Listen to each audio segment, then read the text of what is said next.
Tony walked down a long hallway that abruptly ended, with a door appearing in front of him. A bright flash of light caused him to squint, and he heard a loud noise in his ears. Then, a booming voice told him, "You're going to start over. Don't waste your time." Tony felt a forceful push and suddenly returned to his body, feeling disoriented by the experience in a familiar but strange place. Tony struggled to regain consciousness and open his eyes, but he felt he couldn't control his muscles to do that. As his senses slowly returned to him, he began to recognize familiar sounds, and finally he heard the voice of his beloved wife, Jessie. Her voice was like music to his ears, and he felt a wave of emotions wash over him as he realized he was back in the world of the living. Despite feeling weak and disoriented, Tony's heart was filled with joy and relief. All he wanted at that moment was to hold his wife in his arms and tell her how much he loved her. He longed to assure her that he was back, alive, and right by her side once again. He couldn't move his limbs or say something. As Tony slowly opened his eyes, he was met with an unfamiliar room. He could see medical equipment surrounding the bed, with tubes connected to his body. The room was silent except for the beeping of the machines. He couldn't see anyone in the room, and he felt a sense of emptiness. Tony's mind began to fill with questions. How did he end up in a hospital bed? How long had he been there? What had happened to him? He couldn't recall anything about his past or his present circumstances. As he lay there, Tony felt a sense of confusion and disorientation. He wanted to call out to his wife to let her know he was awake and needed her, but he was too weak to do so. Instead, he lay there listening to her voice, taking comfort in the fact that she was nearby. She was speaking loudly, and he could hear her words clearly. Although he was unsure about the distance between him and his wife, it felt like she was not too far away from him. "Do I have to be on the deed to inherit the property?" Tony heard his wife and was confused by her words, wondering what she meant. "I think he's done. I'm telling you. I spoke to the doctor not long ago." His wife was speaking to someone on the phone. Tony began to hear strange noises in his head again. They were familiar, yet foreign, like a distant memory that he couldn't quite place. He felt a sense of unease as the noises grew louder and more persistent, filling his mind with a jumbled mix of sounds and sensations. But then he heard his wife's voice again. Tony's heart sank as he listened. It became clear to him that she was discussing his properties, and it seemed like she was trying to find a way to take ownership of them without waiting for them to be passed down through inheritance. He felt a surge of anger and betrayal, and a lump formed in his throat. Tony struggled to swallow as he tried to process what he had just heard. His throat felt dry and scratchy, and he had to take a few deep breaths to steady himself. He felt a deep sense of hurt and disappointment that his wife would be so calculating and selfish. Despite the pain he felt, Tony knew he needed to stay calm and clear-headed. He couldn't let his emotions get the best of him. He took a deep breath and tried to steady his nerves, knowing that he would need to confront his wife about what he had heard. Tony's throat was dry and parched, and he desperately longed for a sip of water, but he felt weak and helpless, unable to move or speak on his own. He lay there, staring up at the ceiling, feeling trapped and alone. He tried to call out for help, but his voice was barely a whisper. Tony realized that he would need to rely on the help of others to get through this difficult time. He waited patiently for a nurse or doctor to come to his aid, hoping that someone would notice his distress and offer him some relief. Tony felt a wave of shock and disbelief wash over him as he continued to hear his wife's words. It was clear to him that she was talking to someone else, and the reference to his return made it all the more apparent that she was referring to him. Tony lay there in silence, contemplating his next move. He knew that he couldn't trust his wife or anyone else who might be involved in the scheme to take over his property. He had to be cautious and strategic if he was going to reclaim what was rightfully his. Tony decided that he would not reveal to anyone that he had regained consciousness. He would wait and watch, gathering information and trying to uncover the truth. Jessie's voice abruptly halted the noises emanating from the hallway. She appeared to be putting on a show, feigning tears and pleading with the doctor for information. "Doctor," she implored, "please tell me, how much longer will he have to endure this suffering?" A young voice of the doctor responded with words of encouragement, urging Jessie to remain hopeful and trust in the best possible outcome. "Please pray for your husband. We've done everything we could. You can go home for now. We will notify you of any changes in your husband's condition." Yeah, please keep me informed, Jessie requested before striding away, the clacking of her high heels echoing through the hallway. As the doctor entered the room, she immediately began interacting with the medical equipment, pushing various buttons and checking the readouts. In a quiet murmur, she muttered to herself, she can't wait for him to be buried alive. What if the poor guy survives? She wondered, despite everyone's expectations. Tony attempted to speak, but found that his tongue seemed to cling to the roof of his mouth, making it difficult to form words. Instead, a strange, incomprehensible sound emerged from his lips, and he made a feeble attempt to open his eyes. When the doctor noticed it, her face immediately broke into a smile. That's exactly what I'm talking about, the doctor said and quickly walked away. The doctor returned to Tony's room, accompanied by several colleagues. They proceeded to conduct a thorough examination, taking blood samples and connecting various pieces of equipment to monitor his vital signs. As they worked, the group engaged in prolonged discussion, sharing their observations and insights about Tony's condition. Eventually, everyone except for a young nurse departed the room, leaving her to attend to Tony's immediate needs. The nurse gently placed a damp cotton swab to Tony's lips, and he eagerly opened his mouth, desperate for a sip of water. With great effort, he began to suck on the swab, hoping to absorb as much moisture as possible. I'm sorry, but you can't have water just yet, the young nurse spoke softly as she noticed Tony's eagerness for the swab. That's why I'm moistening your lips with the swab. Just hang in there a little longer, sir. You're a strong man, she added, offering words of encouragement and support to Tony. Tony managed to let out a faint plea. Call the doctor. Call the doctor, he repeated urgently. The nurse quickly hurried out of the room and returned with the doctor. Each word that Tony spoke seemed to cause him great pain, and it was evident that he was struggling to get his message across. Please, he implored, don't tell my wife anything. She must not know. The doctor and the nurse quickly reassured Tony, understanding his request. Don't worry, Mr. Hawkins, the doctor replied. We won't tell her anything, with great pleasure actually. We understand what you're trying to say, and we won't say anything to her.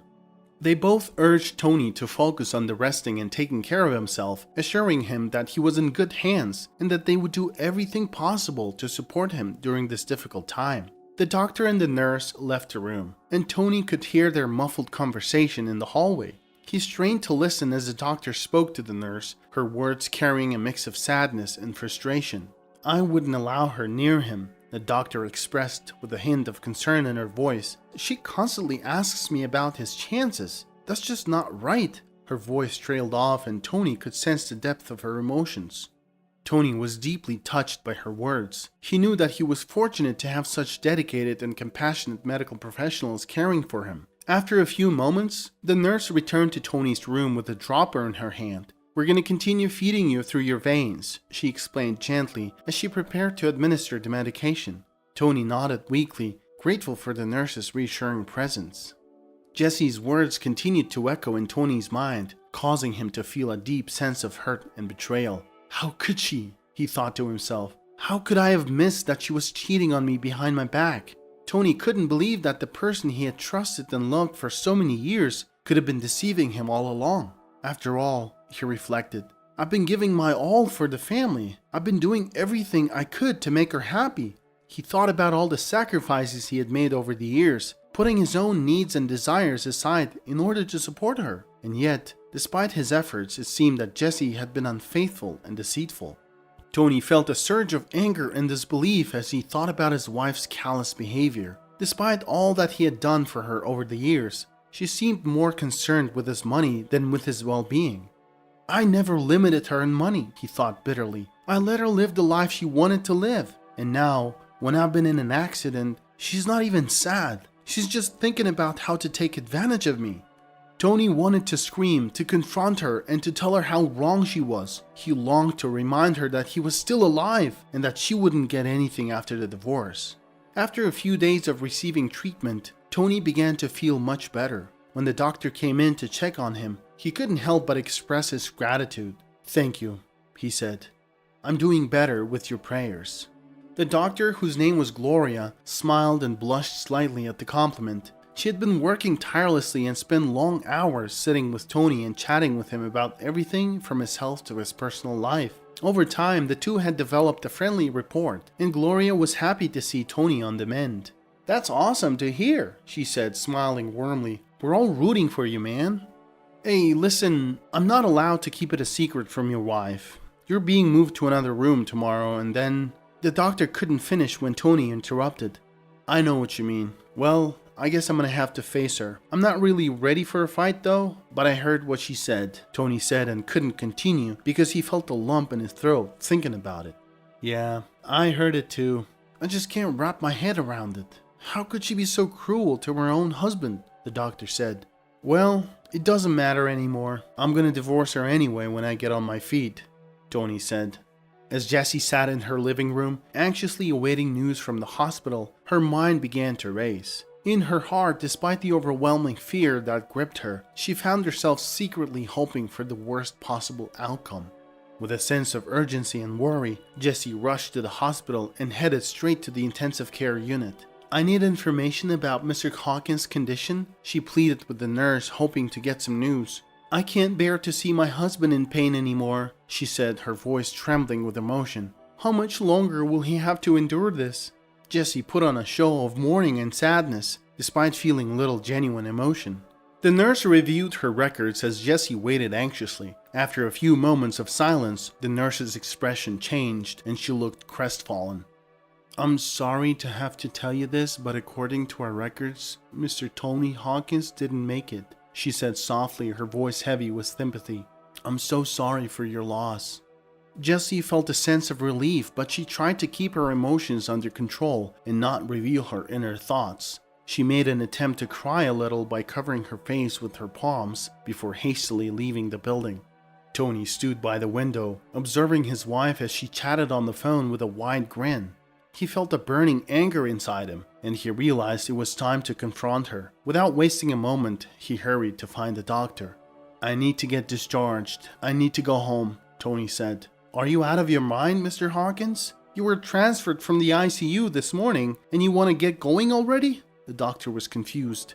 "I understand, but it's urgent. I can't stay here. I gotta finish something really important. I promise I'll be back as soon as I get it resolved. I have to get going. I'm gonna run away if you try to stop me, so please let me go." Tony was breathing heavily. He was seething with anger as he sat in the taxi, urging the driver to hurry up. As soon as he arrived home, he noticed an unfamiliar man walking around the house in nothing but his boxers. Tony cautiously approached the window and eavesdropped on the conversation. The man was boasting to someone on the phone. "We're gonna remove the fireplace and install a top-of-the-line sound system in its place. It's gonna be amazing." Tony silently turned the doorknob and slipped into the house. He stealthily made his way through the hallway and cautiously entered the living room. "Excuse me, may I come in?" Tony asked as he stepped into the living room, addressing the man in his boxers. Jessie's complexion turned ashen in a matter of seconds. She was struck with disbelief and stared at Tony as if he were a ghost. At that moment, she wished it were actually a ghost she was seeing. "Tony? You? How is this possible?" she stuttered, barely able to comprehend the situation. "Shut up," Tony spat through gritted teeth, cutting her off. Tony gave a cold laugh. "Save your fake tears for someone who cares. I know you wanted me dead, but unfortunately for you, I'm very much alive. Now get your things and leave. You're not welcome here anymore." "And I see you found a quick replacement, huh?" Tony said with a smirk. "Get the hell out. And by the way, you're getting nothing after divorce. I promise." Tony was furious. Tony felt a wave of nausea wash over him. The thought of spending the rest of his life with Jessie, the woman he had once loved so deeply, now made him feel sick to his stomach. He couldn't believe that he had trusted her so completely, only to find out that she had moved on to another man so quickly after his supposed death. Tony couldn't help but feel a pang of regret as he thought about all the plans they had made together, the dream of starting a family, raising kids together, and growing old with one another. Tony asked workers to change the locks in the house and not let anyone in while he was away in the hospital. He returned to the hospital as promised. The accident that almost took his life had turned out to be a blessing in disguise. It had opened his eyes to the reality of his marriage and allowed him to make a clean break.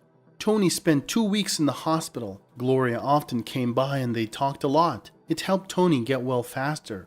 After Tony was released from the hospital, he had to go through the process of getting a divorce. As anticipated, Jessie wanted her fair share of the business, which she claimed they built together. However, she was unaware that the business was burdened with a substantial loan. When she learned about the loan, she refused to take any of her shares. During the divorce proceedings, she said hurtful things to Tony that he never thought he would hear from her. But Tony appeared unaffected because Jessie was like an empty void to him now. Sometime later, Tony remembered Gloria from the hospital. After all, he never even thanked her for believing that he would make it. He bought a bouquet of flowers and drove to the hospital. The nurse told Tony that Gloria was operating on someone at the moment.